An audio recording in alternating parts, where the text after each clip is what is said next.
point of the environment movement at Labour conference, the SERA Rally. Actually, I've been told that this is no longer the high point of the environment movement at Labour conference. I haven't been in there yet, but I gather that it's the main conference hall this year is where all the green action is going on. And it's down to us. So those people here who've been SERA members for the past, I don't know how long, I know we've got long-standing members, you'll all remember how long we have been campaigning to have green policies, to have low carbon growth front and centre of Labour's policies. And there we are this week. Who knew we'd wake up on Sunday morning with the newspaper headlines, Keir Starmer leading his speech to Labour conference with his plans to decarbonise energy by 2030. I've got it all written down. A green growth plan, 1 million green jobs, and the first major country in the world to decarbonising energy by 2030. And then today, Rachel Reeves saying she wants to be the first green chancellor with £8 billion in a national growth fund for green technology. And that's not the end of it. The most important bit of what's going to happen at conference is tomorrow, because for the first time that I can remember, SERA has got its motion through the priority ballot, and we'll again be debating environment issues across the board in the main hall, and most importantly, committing Labour to continue its opposition to fracking. So it's the greenest conference I've had, and I'm absolutely thrilled, which makes a change because this time last year, those who were here saw how gloomy I was. So I forgot to introduce myself. I'm Melanie Smallman. I'm one of the co-chairs of SERA. And I'm just going to warn you, this is probably my last rally as chair, you'll be relieved to know, because at some point this year, once we've sorted out the AGM, I'm going to be standing down because my job has gone crazy. But also, there may be, I don't know, am I standing at a strange angle or something? There's somebody missing from my side tonight, and that's Jake Sumner, who has been my co-chair for the last 10 years, who has also stepped down for work reasons. And I want to say thank you to Jake, because this literally wouldn't have happened without him, not tonight, but ever. It was one night at Labour conference, I don't know, I wouldn't like to say it was 3 in the morning. We've never been in the bar at 3 in the morning, have we, Jake? It was like 8 o'clock in the evening over a glass of coffee.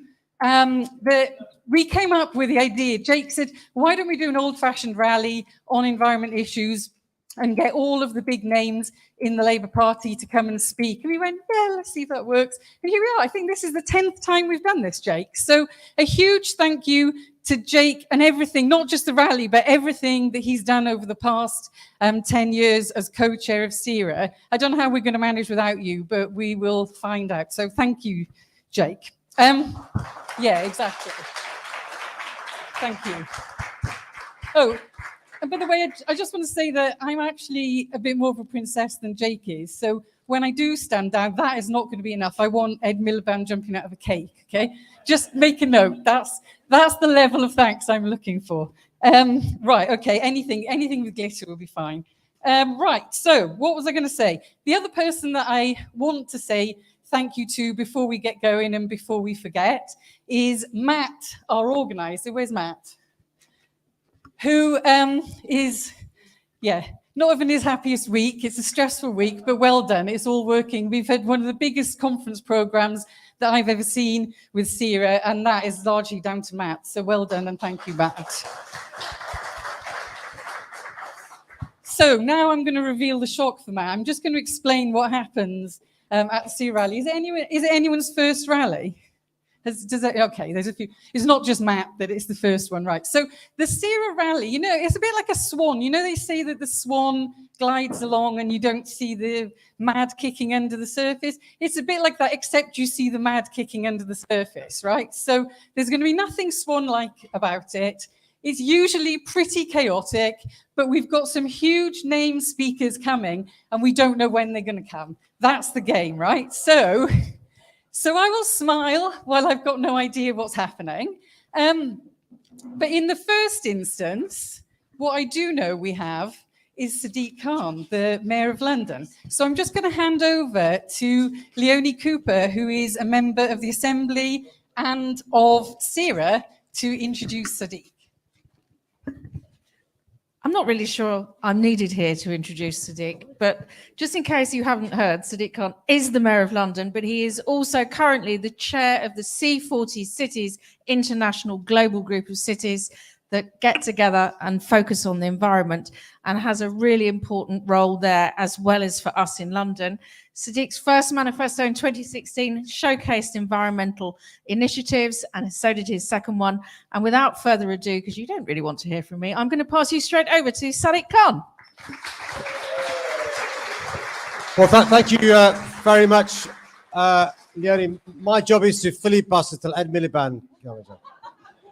Can I say what absolute pleasure it is to be at SERA? I was reminded yesterday that next year is SERA's 50th birthday.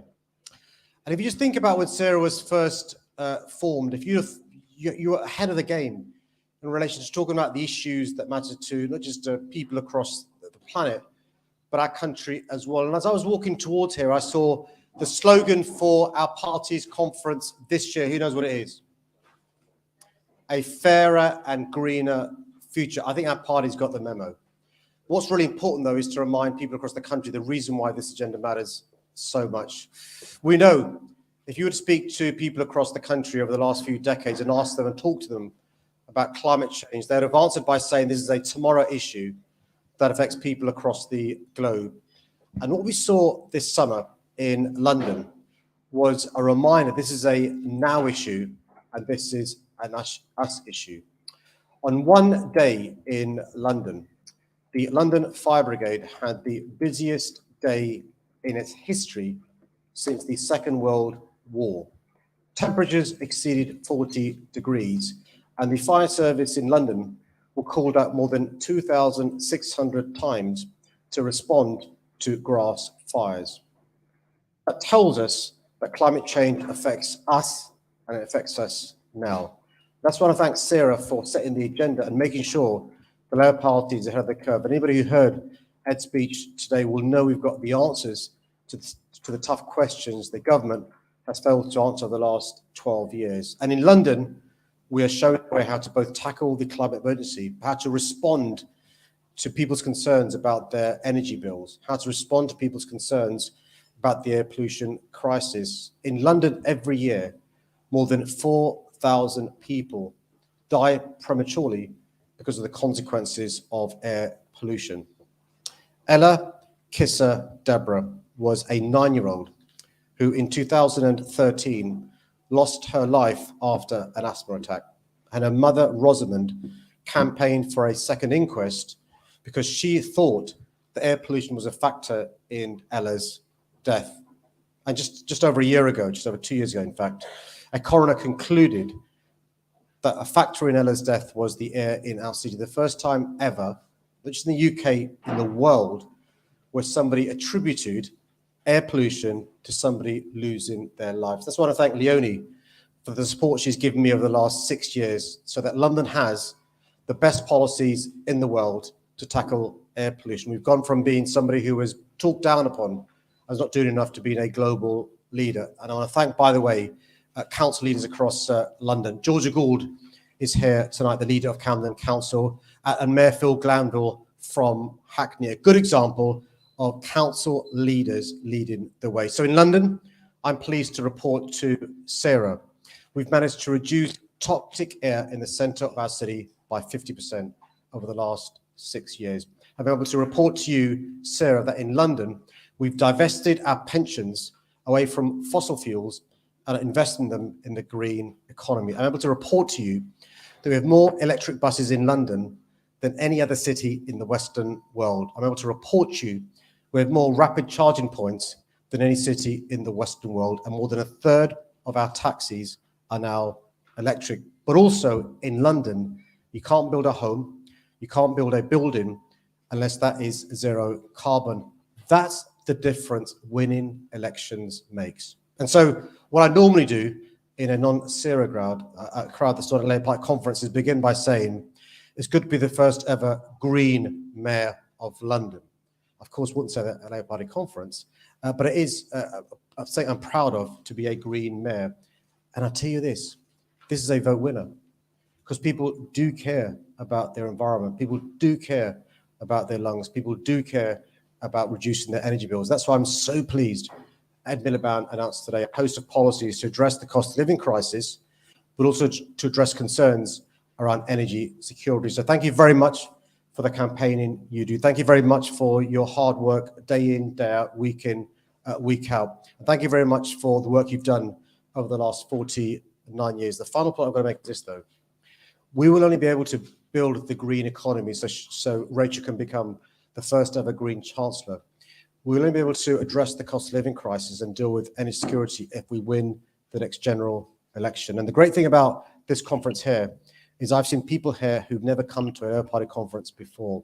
I've seen people here who probably won't vote Tory, but have recognised we possibly can be the next Labour government. So we've got to work incredibly hard this week to stay united, to stay focused, work incredibly hard over the course of the next few weeks and months, and I fear the next 20 months, to make sure when the general election does come, the people of this country return again a Labour government led by Keir Starmer, with Rachel Reeves as the first ever Green Chancellor, but a Labour government committed towards both tackling the climate emergency, but also making sure the air we breathe is clean. Thank you very much.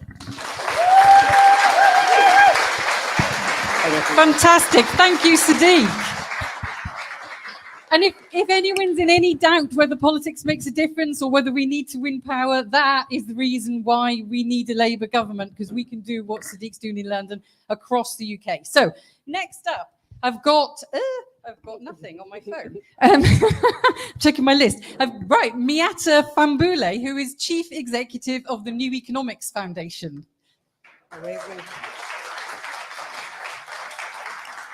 Good evening. I'm absolutely delighted to be here. It feels so exciting to be at conference when the green agenda, the green transformation is front and center.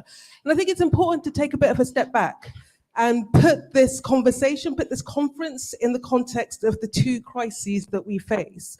One is the cost of living crisis, which I don't think we can ignore. The scale of what we are seeing is like nothing we have seen for decades. We all know the headline figures: inflation topping 10%, wages declining, and we're probably already in recession. And why this feels so painful is it's not just the price rises that are hitting us at the moment. It's the fact that it comes off the back of almost 15 years in which living standards have not budged. I can't say it enough. This is not just a one-off blip. It is a massive hammer blow at the end of a very long and very protracted period in which our communities have been squeezed and people have felt the pain. This is coinciding with the climate emergency that we know we need to grapple with and that you have all been campaigning on.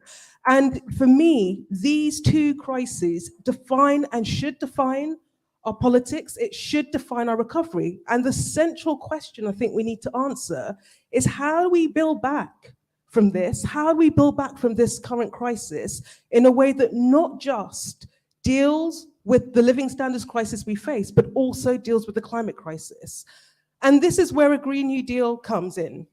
So Neff was one of the original architects of the idea, and it's a really simple one.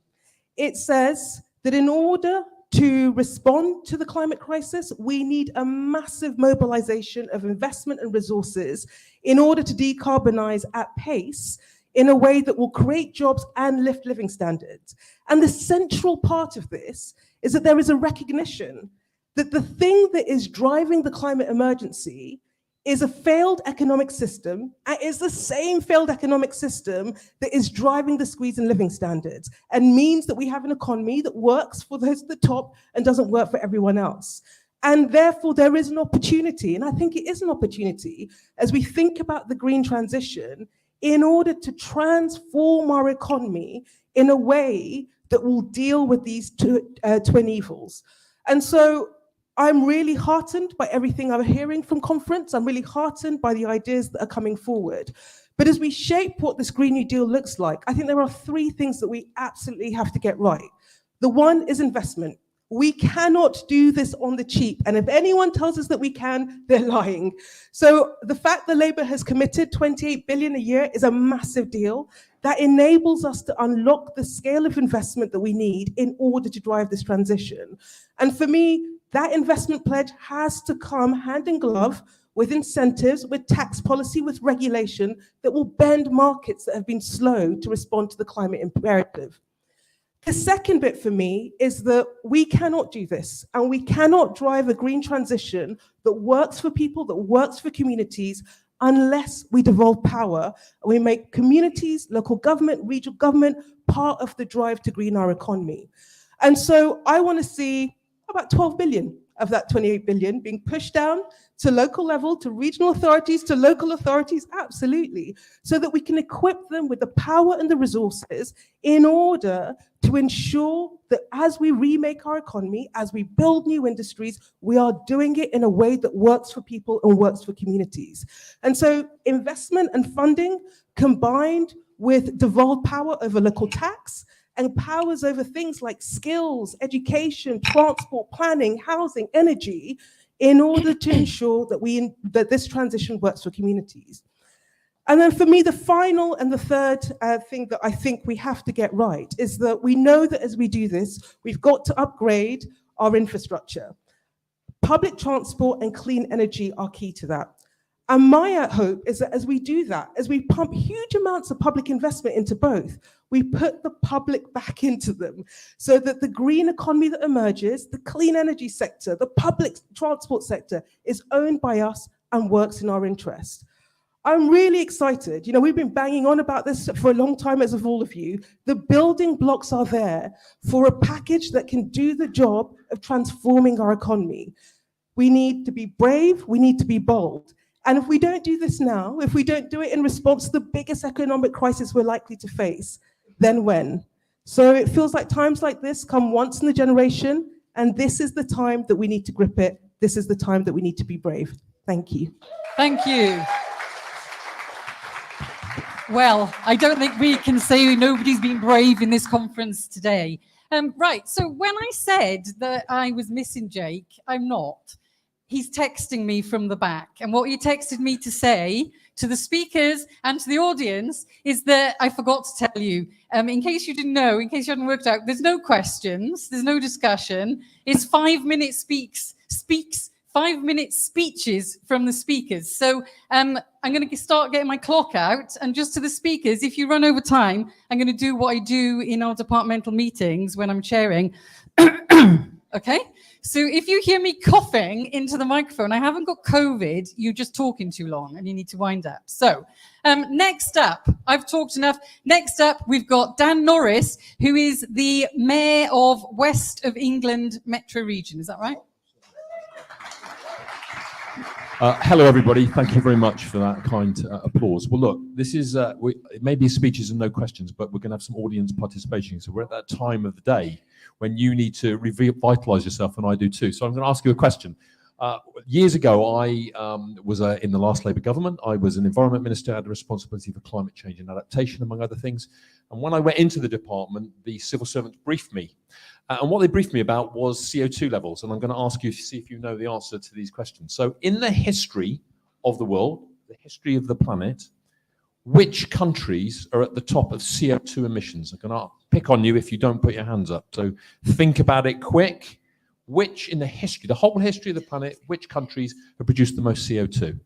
Okay, you there, sir, you're looking away, but I'm pointing at you nonetheless. You're still looking away, you thinking it's not you? Okay, I'm going to go to you in that case. United States, okay. Who else? Yes, ma'am. UK? You, sir. China. Okay, the answer is number one in the history of the world, the USA. Number two, with just 0.5% of the area of the planet, the UK. And then after that, it ends up being Germany, I think, and then Japan. So that, in the history of the world, is the CO2 emissions that have happened. And that puts a moral obligation on us, if we are serious about getting the rest of the world, developing countries and others, to reduce their CO2 emissions. We have got to do that having got our house in order. So what the Labour Party is announcing now is right, not just because it's right for its own sake, not just because it's morally right, but it's the effective way to bring about pressure in the world to bring change. Now, in the west of England, which I'm very proud to represent, let's see Kerry McCarthy here, MP for Bristol East, who's also here, one of my colleagues, we have very ambitious net zero targets of 2030. That means that each year on year, we've got to reduce CO2 emissions by 10%. And in order to that, we have spent an awful lot of money already and continue with the latest tranche is 50 million on a green recovery fund. And what that's about is about insulating our homes. We have 250,000 homes that are leaky. You can think about the bath houses that we've got, as in the city of Bath. They weren't designed with the environment in mind. It wasn't even understood then. They leak like anything, the same as some of the fancier houses in Bristol. And right across, we've got lots of stone cottages and very pretty things, but none of them are well insulated. That is our endeavour. Now, the government had this big effort and they failed to insulate homes, missing 97, I think, 0.5% of their targets. We've already done more than what the government nationally did in the west of England already. So we're doing really, really well. So look, thank you very much, SERA, because I don't want to cough. Thank you very much, SERA, for what you've done. And can I particularly thank, let me see, Melanie, of course, Lisa and Ken for your efforts. Thank you so much. Great to see you all. Let's get these Labour green votes out and get a Labour government.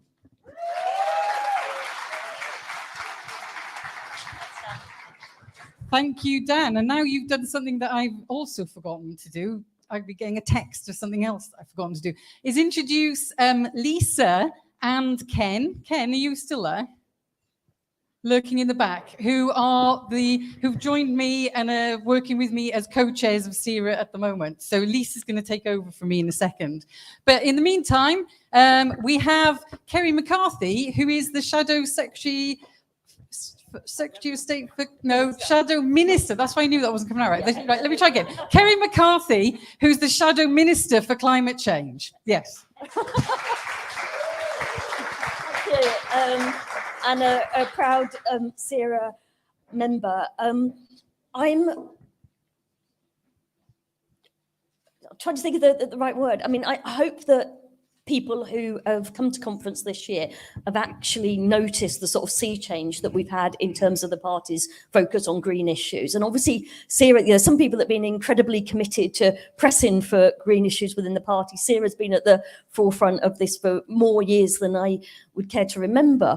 But the fact that we are now at conference in Liverpool this year with our slogan, a fairer, greener future, I think absolutely says it all. We've nailed our colours to the mast. And I think the fact that it is, this is the first time the word green has been in our conference slogan, but the fact the word fairer is there as well absolutely sums it up, that this has got to be a just transition. And what our job is to do is to sell it to people. That there'll be people that are motivated solely by the fact that absolutely alarmed at the state of the planet, looking at, say, the floods in Pakistan, hearing about the glaciers melting in the poles, but in places like the Himalayas as well, seeing the devastation that's being wrought by hurricanes and other extreme weather events. There will be people that are seized of the science and know that the need to act is absolutely imperative. But there will be other people that don't necessarily, aren't as engaged and are perhaps concerned that all this comes at a cost. And I think the really important thing that Ed said in his speech today, I thought it was a brilliant speech. The really important thing he said is that it is cheaper to save the planet than it is to destroy it. And we know that renewable energy is 9 times cheaper than gas, and we need to decouple gas and renewable prices so that we can actually see that reflected in energy bills. But we need to make that case to people that there are jobs to be had, good, well-paid jobs in former manufacturing areas, communities that perhaps felt left behind by the march away from things like coal mining and other energy-intensive industries. We need to sort of show that there's a future there. We need to show that it can be accessible and affordable. So it's good progress made in terms of the transition to electric vehicles, but for a lot of people, they are out of reach at the moment. They'd be cheaper to run. Having an energy efficient home is cheaper to heat, but there's an initial outlay. So Labour has actually got to get across to people that this is something that is going to be part of their lives going forward, but we are going to help them make that transition.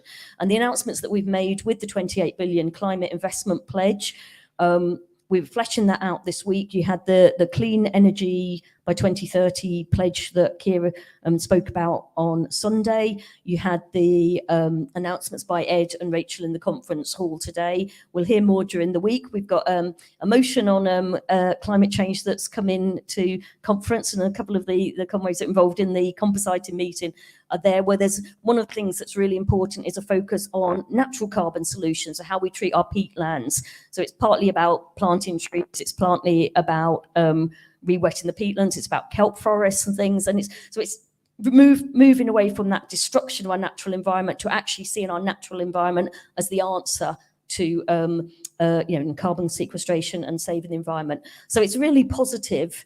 There's so many things to discuss, the retrofitting, the 6 billion a year, and over a decade, 19 million homes that will be retrofitted. As I said, there's the green job stuff, there's the natural carbon solutions, there's all that we're doing on transport. But I'd say the most important thing to take away is we have nailed our colours to the mast. We are firmly a Green Party.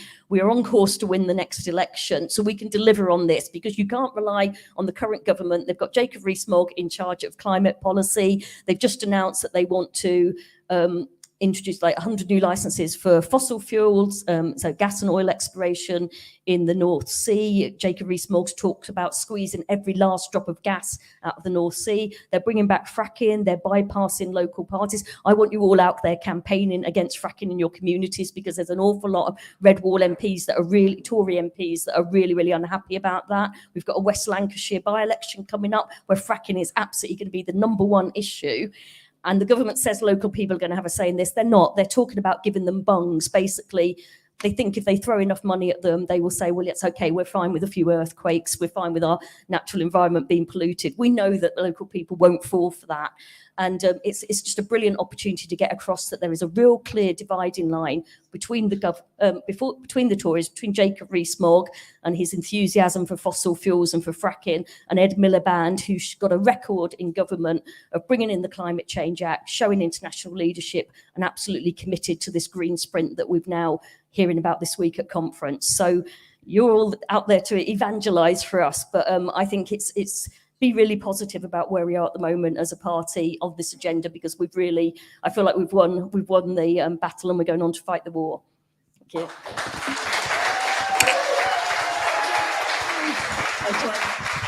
Thank you. Thank you, Kerry. But I think you've been a bit unfair to the Tories. You've missed some really important news today.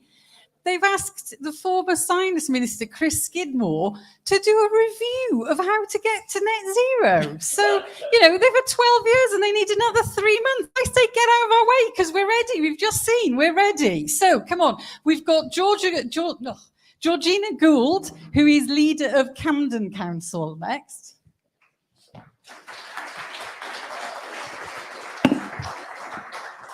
What a record. I was talking to somebody recently who was saying, do you remember when we always used to say politics was boring and on the doorstep everyone was like, you're all the same? I kind of miss those days. It was never true, but the dividing line could not be clearer. We've heard it here, a Labour Party that is committed to investing in renewables, into energy security, that amazing 28 billion pledge that came out last year. And a Conservative Party, during that leadership election, they never mentioned the climate crisis when we had record heat in the UK. And then to give us Jacob Rees-Mogg, as Keir's been saying this week, they really are taking the piss. And, this is a man who doesn't really believe in climate crisis, who makes money out of fossil fuels. And they just don't care. But for Labour, this is our issue because it is a social justice issue.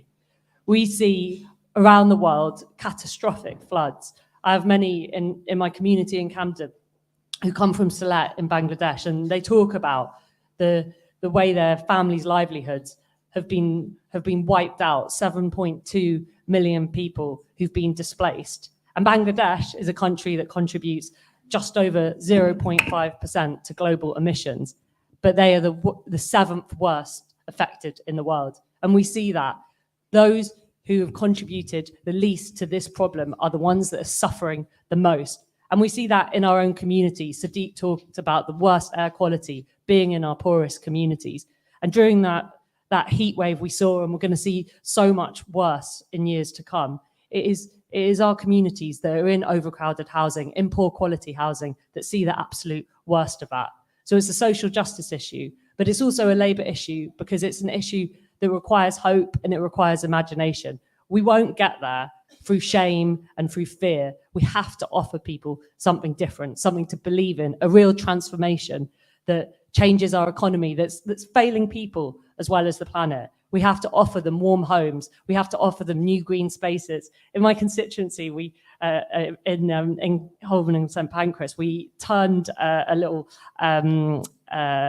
road into a beautiful new park, and I'll never forget the little kids running to use it because it offered them something new, so a benefit, and that's the change that we need to drive through as we address the climate crisis. But we're not waiting for national government. In local government, we're already taking the action. We're leading the way. And earlier today, I was with Mayor Glanville. I was with leaders from around the UK, Leeds, Manchester, Bristol, and we have together a climate investment commission, a 206 billion plan to decarbonise our cities, London and the 12 biggest cities outside of London. We want to see the billions that they talked about in COP. We want to see those going into our communities, real projects, retrofitting homes, insulating homes, and changing lives. And that requires local government to work together in a completely different way and to use our power, to use our scale, to bring in that investment. And we're doing it. And around the country, you can see Labour councils leading the way. If you're in this room and you're a Labour council and you've declared a climate emergency, or you're a Labour opposition and you're pushing to declare one, put your hand up. There you go.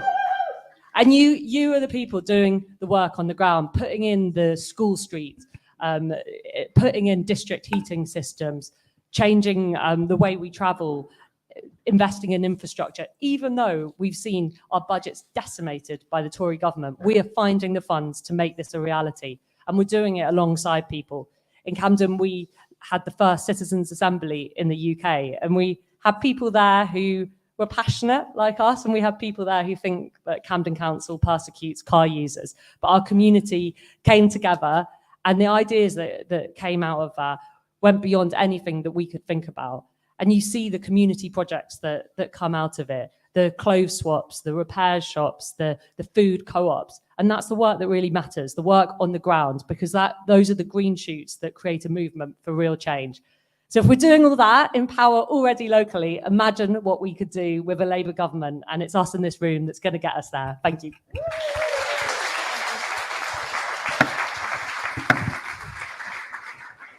Okay, thank you, colleagues, and thank you, Georgina, reminding us, as Sadiq Dan did, the importance of local government, the importance of regional government, local leaders making a difference, actually delivering on the ground now, showing the way, shaping and changing the system. And let us not forget, some of us also bear the scars of the low traffic neighbourhoods. So with no further ado, I would like to invite to the stage Anneliese Dodds, known to all of you, I'm sure, chair of our Labour Party, but equally somebody who's led forward on the Stronger Together, and my God, we are. Thank you, Anneliese. Thank you very much indeed, Lisa. And you know, when I came into this room, I had a really powerful sense of déjà vu, because I think it was, 4 years ago, when we were last in this hall together for the SERA Rally. And we think about what's changed during that time. Since then and now, we had one heat record-breaking summer, and then we had another one. We had last summer, and we all know what happened last summer. We know how we saw wildfires in our own country setting fire to homes in our capital for the first time. We saw how that catastrophic climate change has been hammering the poorest countries in our world even harder over the last 4 years. And over those last 4 years, we've also seen some amazing developments. And, you know, Georgia was right to talk about what we've been doing where we're in power.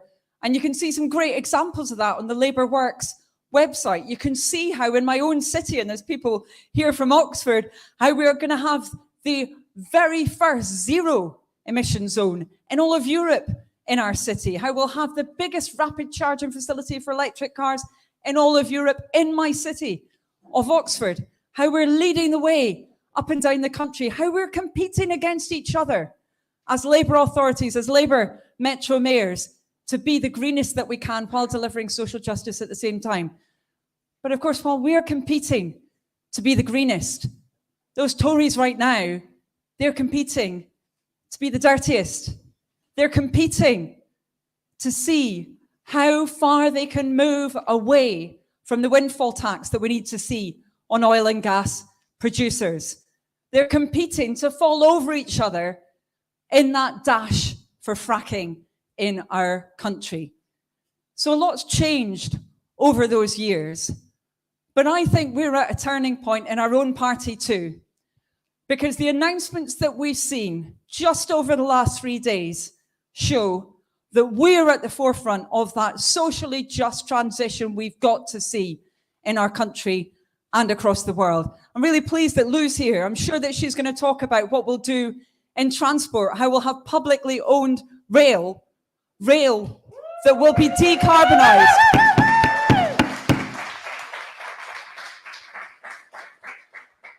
But we've also, of course, for years now, been talking about the investment we want to see in our green economy. That climate investment pledge that we announced many months ago, now saying we'll be using some of that 28 billion pounds of investment every year up to 2030 to decarbonise our energy supply by 2030. That we will do it. We set out how we'll achieve it. And unlike 4 years ago, when I think we would have had many clarion voices saying, there's no way that you can do that. Why is Labour focused on that? Instead, people can see the jobs that will come from those developments. They're talking about what it will do in their communities. And we also saw, I think, an incredibly important development from David Lammy yesterday, when he said, just as Robin Cook committed our party to an ethical foreign policy, he'll ensure we'll have a green foreign policy, and one where the devastation, the ecocide, in his words, that's taking place across the world will have consequences, because we will fight for it to be prosecuted in the International Criminal Court. That's just what we've set out over the last 3 days, friends. And we know we'll be able to achieve that change. And it is only our party that can do it, because it's only with Labour that we can have environmental justice and social justice. We know they go hand in hand. We know it's the poorest people in the world who are being hammered by the climate crisis, by the biodiversity crisis. We know that already. But that's why we need Labour to fix these problems and to reap the benefits from that green transition. And as we do so, we should be confident. Because don't let anybody say to you that environmentalism is a new thing for the Labour Party. We know the change that we made in the last Labour government, but you know it started even before that, because it was our party that was the first party to say that people, no matter where they live, should have access to decent green spaces with that Planning Act. Our party. And it was our party that said we should have national parks for everyone to enjoy, not just the best off with their estates, for everyone. And of course, it's our party in Wales that's delivering a new national park today. That has always been our commitment, and the chance for that change now could not be larger or more important. Let's get out there, grasp those opportunities, and make the transition that we need to see. Thank you very much, Sarah. Thank you.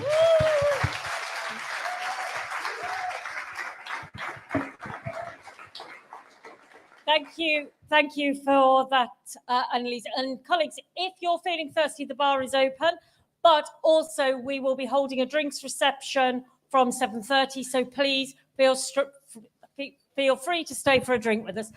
Now I'd very much like to welcome to the stage Louise Hay, the Secretary of State, Shadow Secretary of State for Transport, who no doubt is going to be sharing with us and celebrating with us the nationalisation of railway. Louise. Thank you. Stealing all my best bits. I don't know if I might as well leave now whilst we're on a high. I love that Anneliese and I both dressed in green subconsciously for the occasion as well.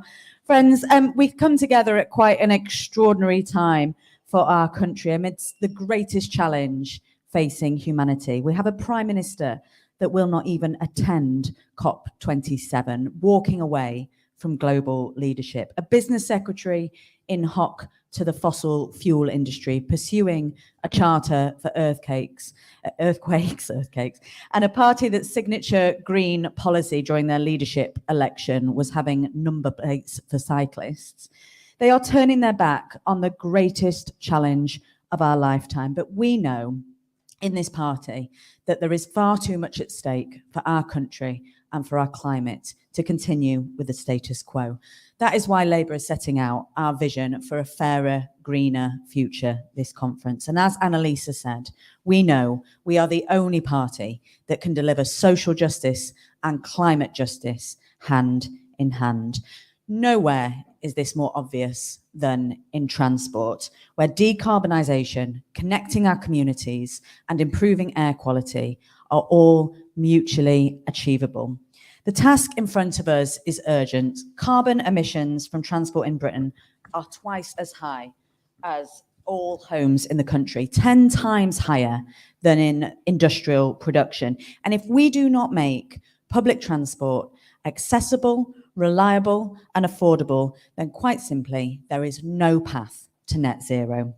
If we do not end the spiral of decline that has seen more than 5,000 bus services slashed across England since the Tories came to power, and bus fares rise twice as fast as wages, then communities will continue to be cut off and we will never reach our climate goals. And if we do not end the dogma that has failed so comprehensively on our railways while giving multi-million pounds rewards to shareholders of failing private operators, then we cannot tackle this climate crisis. 60 times the government promised Northern Powerhouse Rail in full and HS2 all the way up to Leeds, and they flunked it at the first opportunity. We know in the Labour Party that if levelling up is to mean anything, it means delivering the Elizabeth line for the North, delivering HS2 in full and Northern Powerhouse Rail. And I was delighted to commit that this morning to Labour Party conference.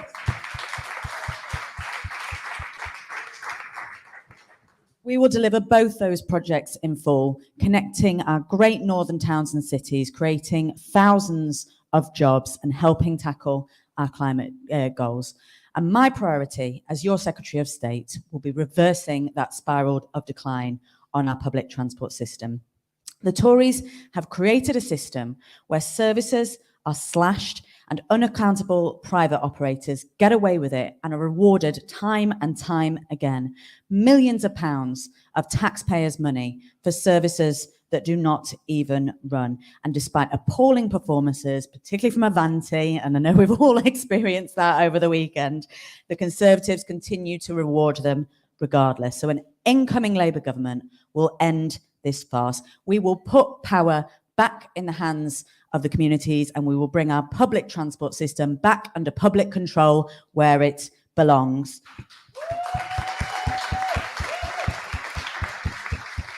We will end the failed experiment and the tired dogma that the Tories and Liz Truss so blindly pursues that has held public transport and passengers and the public interest back for too long. And our Labour government will back our brilliant mayors here in Liverpool City region, in Greater Manchester, in West Yorkshire, who are taking power over bus routes and fares. And we will give the power to every community to set those routes and fares, and we will end the ideological ban on owning your own municipal bus company.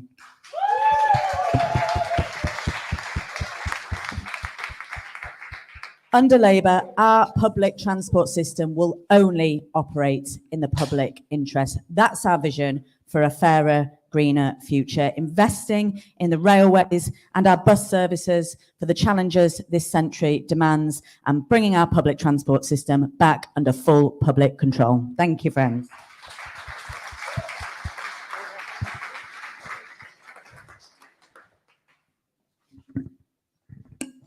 Thank you so much, Louise. And I know from being listening to a transport discussion earlier this afternoon, you will be sending a number of my Labour colleagues home very, very happy that we had such a strong mention of buses, because for those of us who use buses, we sometimes feel that they're a forgotten cause of many a politician.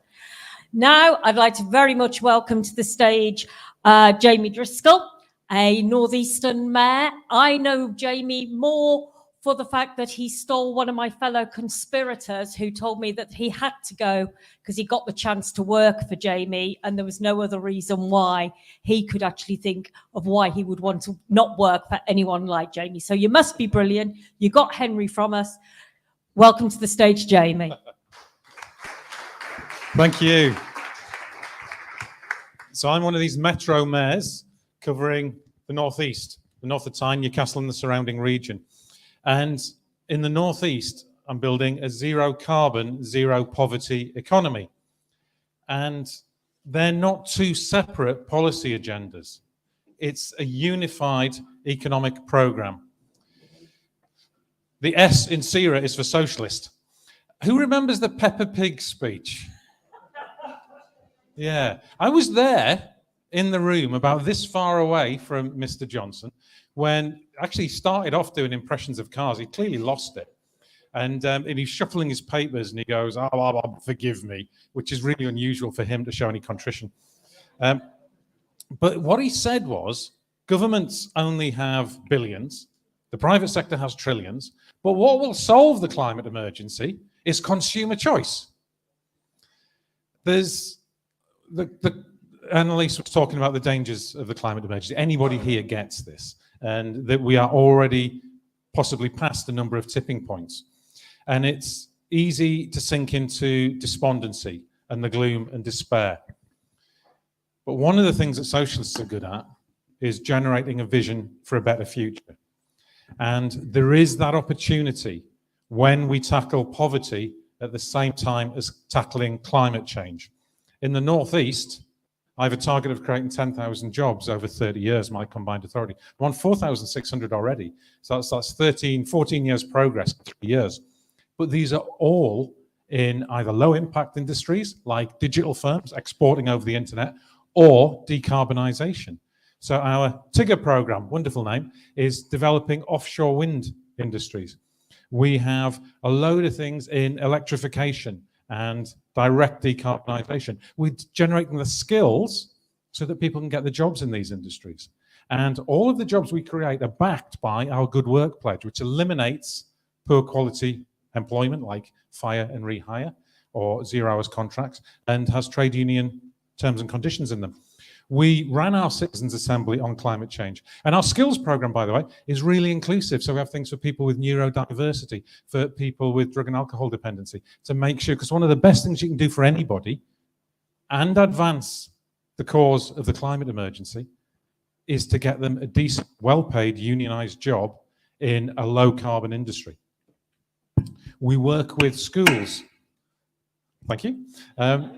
So we've got a climate education program that goes with schools, so that in primary school, they are learning about soil analysis and fast fashion. We've got them working directly with engineers on things like how do you get more people into public transport in secondary. And in sixth form, they're working with the games industry, developing climate change simulators. And that's really popular with kids, not surprisingly. We've got a Green New Deal fund directly working with businesses to reduce carbon emissions. And for every £1 I spend, it returns £3 to the Treasury in payroll taxes alone. So that's how you get something that's socially, environmentally, and financially sustainable. It is possible. This is what Labour is doing in power right now.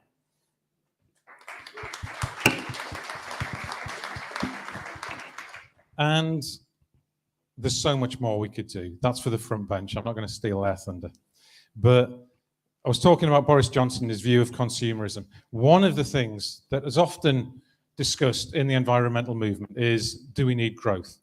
And growth at its most basic is just more financial transactions. It need not mean more stuff. We should not value our worth by have we got the latest model car or the biggest plasma telly. We could have growth and public luxury at the same time? What if we spent more money on actually dealing with mental health? What if we had better lifelong education? What if we just retrofitted all of these homes and got people's energy bills down? What if we actually started funding libraries again with proper computer suites? What if we actually had better public art installations? And if we had exercise classes and more music and performance art? That's what we can do. We can still get growth that leaves better lives and more human lives, speaks to our authentic selves, without it being about buying more tat and sticking it in landfill. And that's where I'd really like to see us go. So we need a Labour government to get that decarbonisation of our electricity system by 2030. But then everything beyond that is about changing the mindset and seeing about a better world, which is possible, and we can only do it by tackling carbon and poverty at the same time. So let's build for that Labour government, comrades.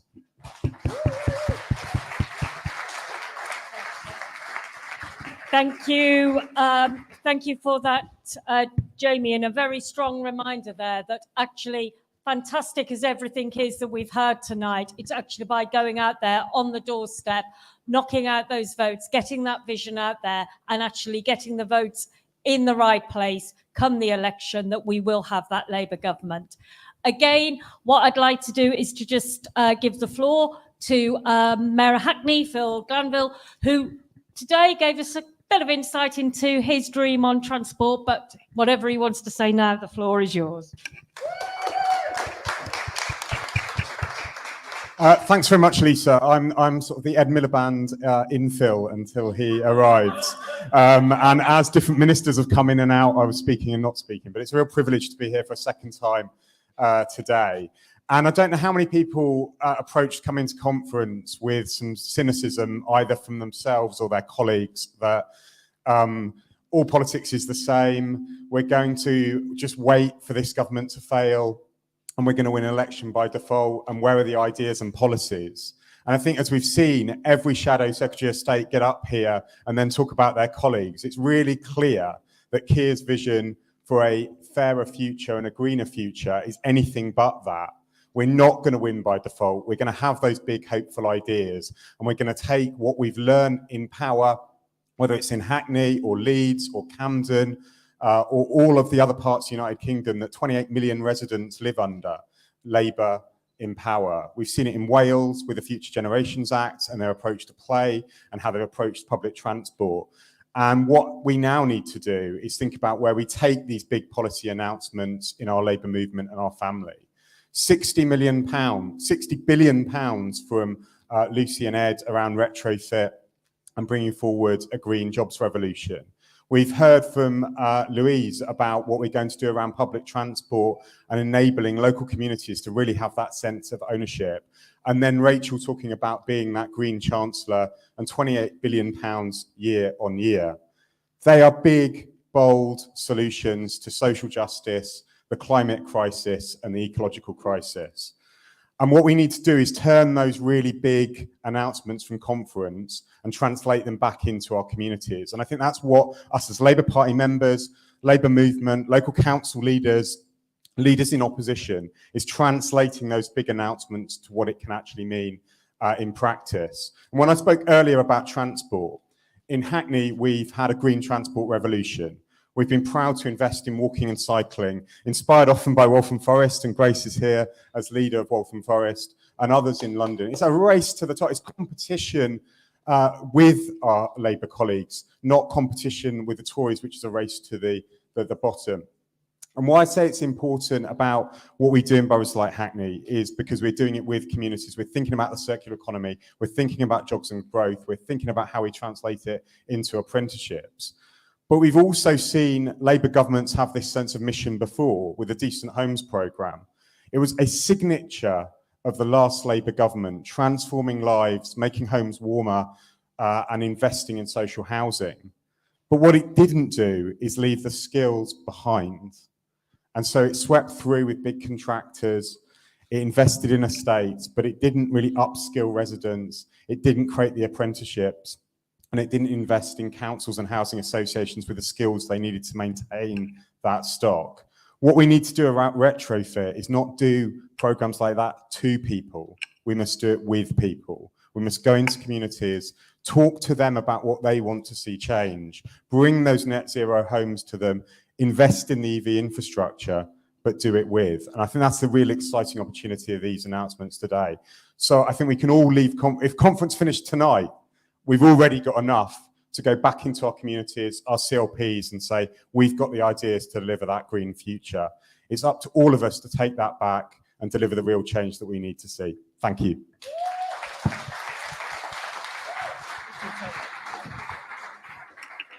Okay, well, Phil, the sign of good leadership is flexibility and adaptability. So I think you scored big on that tonight as a bit of a fella. I'm now going to try and fill a bit because, as usual, Ed Miliband is tied up and Paul Mason is also with Ed. What I'd like to do is to take this opportunity to just introduce my co-chair, Ken, who's hiding somewhere, hopefully not in my lounge again. And Ken's done something quite miraculous. We've actually got virtually an intact SERA motion being discussed tomorrow. And very much for those of you who are delegates, I hope you'll be on the floor to support him. Ken. Hi, everyone. Thank you very much. I haven't even written my speech for tomorrow, let alone for tonight. But so you see, I've been on meeting and greeting duty, but I am delighted to say that we've got a motion tomorrow on the climate crisis that links the existential challenge that we are facing, the planet, with the everyday crisis that people are facing now in terms of energy bills and the cost of food, which is directly related to the amount of fossil fuels we're burning and putting CO2, methane, and nitrogen oxygen into the atmosphere. We've got 7 years left, according to the climate scientists, before we get to a stage where we've got no time left to restrain global temperatures to 1.5 degrees above the average of pre-industrial age. Above that, climate scientists say to us that the impacts will be catastrophic. As speakers have said earlier, we've had events, extreme temperature events in the world so far this year, in the last few years, when we're only at 1.2 degrees of average temperature increases.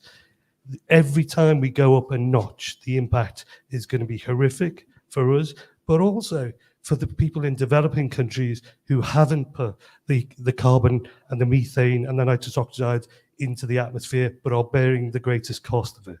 So tomorrow, Labour's got an opportunity to say, we're going to deliver for the British people in terms of addressing energy bills and moving to renewables, and also a massive energy efficiency program, some of which you've heard from some of the speakers tonight, which will bring down the bills of millions of British families and tens of thousands of struggling British firms, but will also show that we can be an international climate leader and to bear our responsibility as the first country in the world to industrialize, that's had over 100 years, 150 years of pumping carbon dioxide, methane and nitrous oxide into the atmosphere. We've got a responsibility to step up and lead globally. Some of our cities have already started doing that. Sadiq Khan was earlier, but our country, and they've recently said that they're going to decarbonise the tube by 2030 and move to a completely zero carbon London by 2050. But the UK is failing. Even when we were hosting the UN climate conference last year, we were still given permission for greater CO2, greater methane, to be pumped into the atmosphere. And I'm hoping I'm going to be saved, but it doesn't look. I am saved because I generally haven't prepared a speech at all. I haven't prepared a speech for tomorrow, and I'm delighted to say I can hand over to my colleague Lisa. Thank you very much. Thank you very much. And I think one of the things is about celebrating tonight, the very fact that we have a Labour Party conference, greener, fairer future, the issues of fighting poverty, inequality alongside the climate. We have to remember we stand on the shoulders of greats, and we have people in this room, many of you, who have spent years and years fighting the cause through administrations. Nikki Gavron, who was absolute inspiration to me as a young politician. Alan Middleton, who today people time and time again, they keep on telling me he knows his stuff. Alan knows his stuff. He is somebody to rely on when you know it. And that is what makes a difference. Labour politicians know their stuff because they believe and they really want to make a difference. And here is somebody who does want to make a difference. Many of you will hopefully know Polly Billington. She's chief exec of UK 100. She's also the person who persuades many of us to get along with her campaigns. I'd like to introduce her to the floor, but she doesn't need to take so long because Ed and Paul have now turned up. Good evening. Thank you very much, everybody. Now, I was going to do a bit of gloom and doom, but I think Ken's done enough of that for you, right? We all know it's a nightmare, but today and yesterday have felt absolutely transformative, haven't they?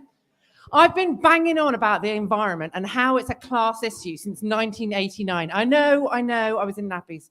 Anyway, the important thing is, back then it was seen as a side issue. And now we have a situation where the top line that was trailed on the Sunday morning bulletins was we are going to have carbon neutral power by 2030.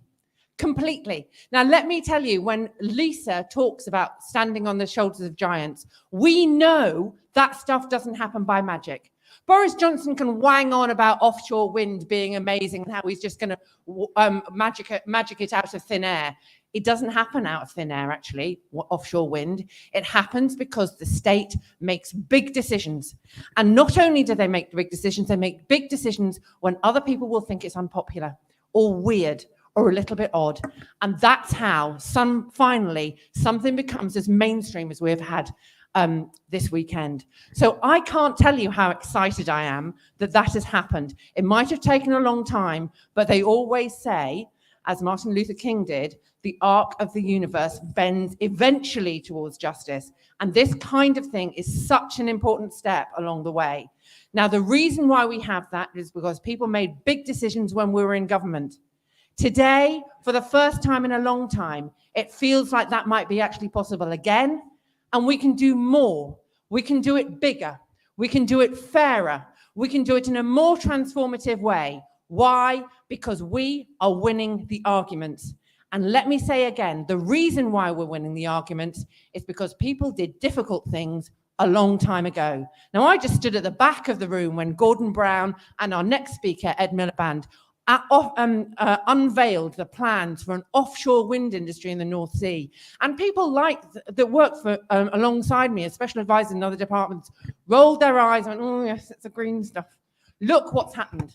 Look how we have transformed things. It's being tough, it's taking big decisions, and eventually you can make a real difference in the long term. So stop thinking incrementally and start thinking big, because with this kind of threat, we know we have to be big, but also we have got right on our side, and increasingly the public consent and support that is absolutely essential for the kind of transformation of our society that we need. So can I just introduce to you one of the people who made all of this possible? And that is the former leader of the Labour Party, the former Secretary of State for Energy and Climate Change, and my friend, Ed Miliband.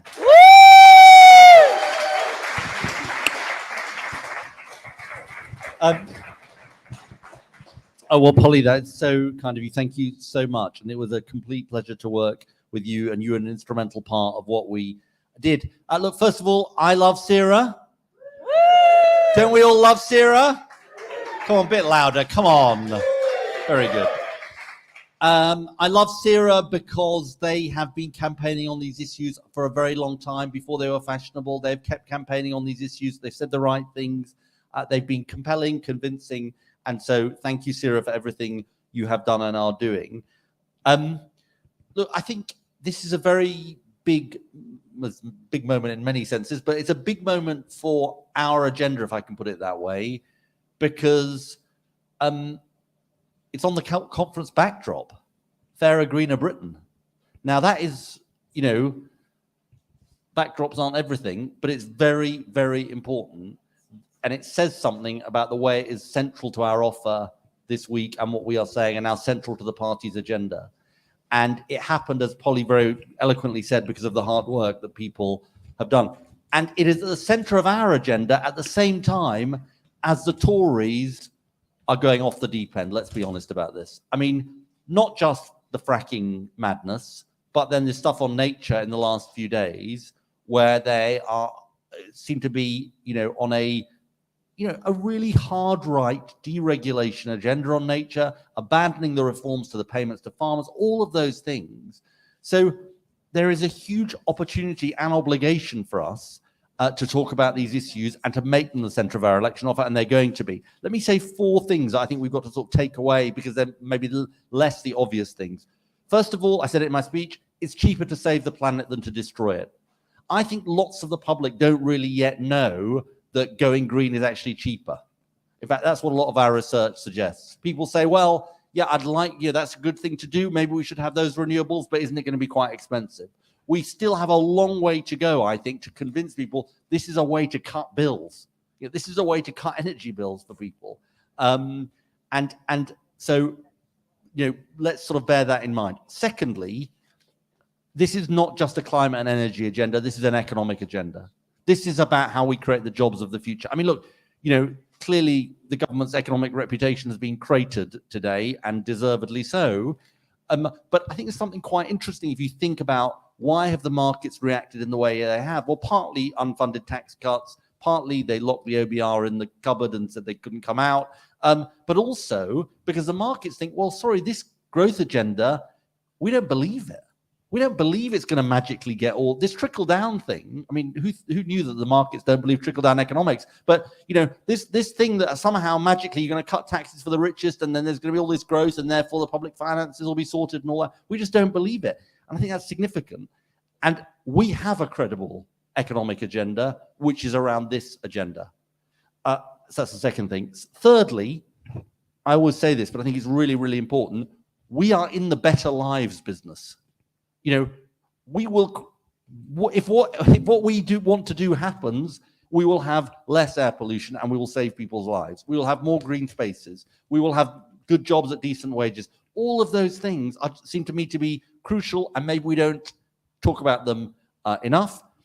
And then finally, and Polly said this very well, we have the majority of people with us on this. There is a climate majority in this country. There really is a climate majority.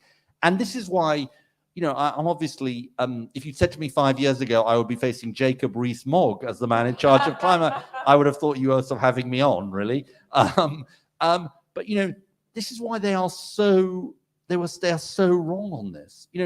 Business, trade unions, people across our country, they think this is the right thing to do. Now, we've got to convince them it's the right thing to do, and it's for all the reasons I've set out. But people are on our side on this. Let me just end on this. I've been to 28 Labour Party conferences, in case you're wondering. That means I've spent 28 times 5 days, which is 140 days, which is 20 weeks at the Labour Party conference, which is 5 months at the Labour Party conference. There are some people in the room who have spent even longer at Labour Party conference. I'm looking at my very good friend Alan Whitehead. He is nodding. He's probably spent a year of his life at the Labour Party conference. I mean that is really quite something, isn't there? And I'm sure he's enjoyed every minute of it. But look, I've been to lots of conferences. We've seen despair, we've seen disunity, we've seen division, we've seen lots of other things as well. I think there is a sense of optimism, and I think people are right to be optimistic. This lot are, of course, they deserve to be beaten, but they are absolutely beatable. They are absolutely beatable, and we've got to beat them, and we've got to make sure that SERA's agenda is at the centre of what a Labour government does, and I think it's going to happen. Thank you very much.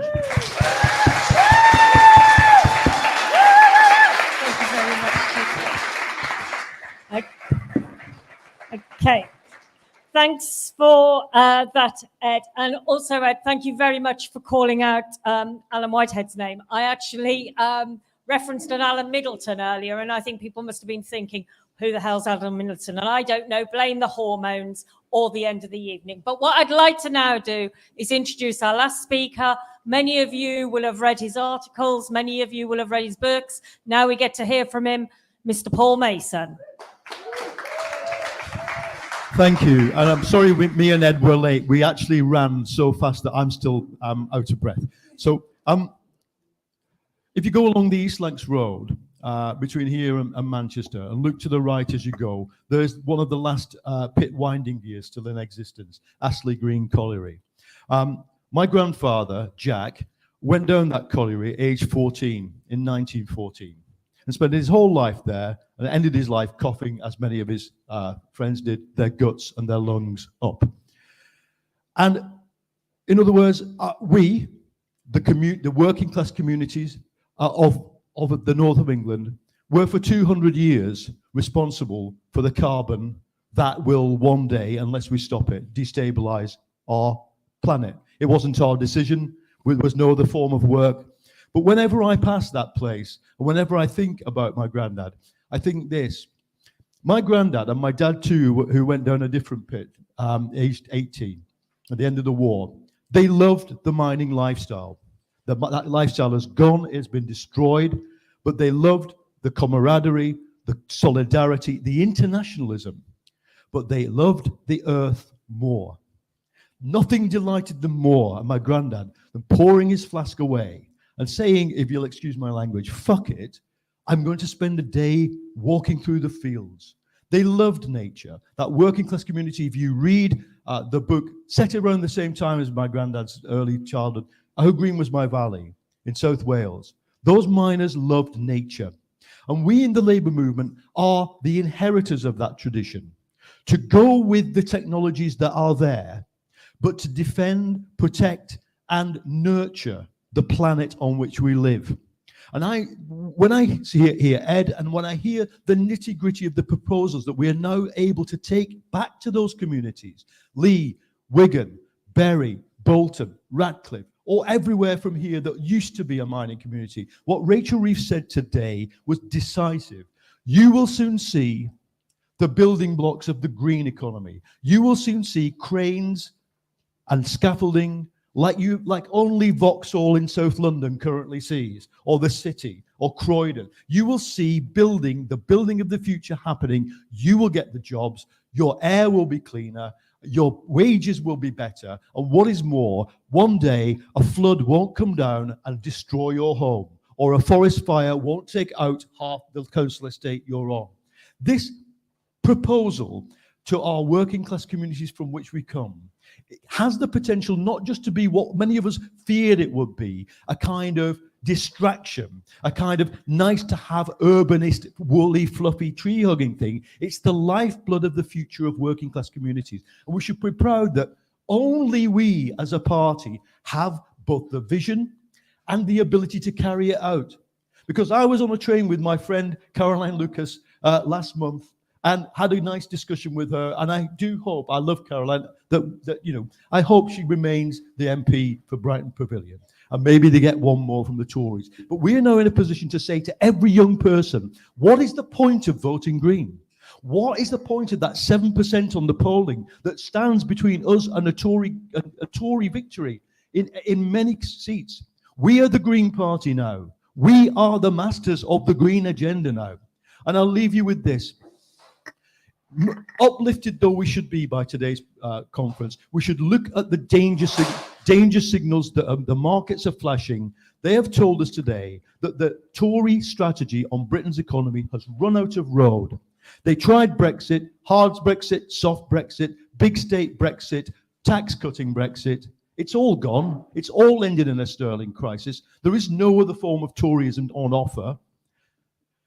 We need to take people through that crisis period. And it's not easy for those of you who are our electoral strategists, who are already elected members of local authorities or MPs, will know that there's nothing worse than turning up on somebody's doorstep and say, there's a crisis. Because what it makes them do is run back to mummy, run back to the safest thing they know, which is, up till now, for many voters, I'm sorry, the Conservative Party, believe it or not. But we have the job as a social democratic party to embrace the radical changes that need to happen in our energy mix and our modalities of life, but to be able to translate them into an offer that is immediately good for those working class communities. And you know what I'm most happy about today? We've done it. We've got the building blocks, we've got the offer, and what we need to do now is have the confidence to go out there. We can take votes from Tories, Lib Dems, SNP, Plaid, and the Greens, because we are the party of the green future, the high skill future, the high productivity future, and the no crisis future, because by goodness, by the end of this Tory government, people are going to be sick of the level of crisis and disorder that party is bringing into their lives. So be proud to be SERA, be proud of the things you're going to do, and have confidence, because we are going to win. Cheers.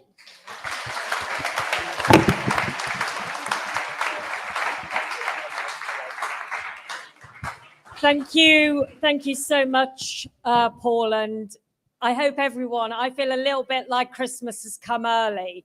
Hopefully for you colleagues, drinks will be coming early soon. What I'd just like to do is to take an opportunity to thank Melanie and again Jake, who have given so many years and so much energy and effort to our movement and has actually got us to the place that we are now.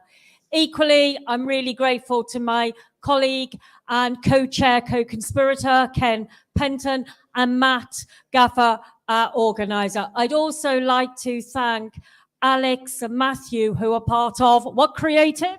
1900 Creative. The 1900 Creative, who have actually handled all of the filming today. So you can relive tonight's rally online if you so choose. But now what we're going to have to do is just rearrange the room slightly, and then the drinks are on us. Thank you so much for your time. Thank you so much for all you do.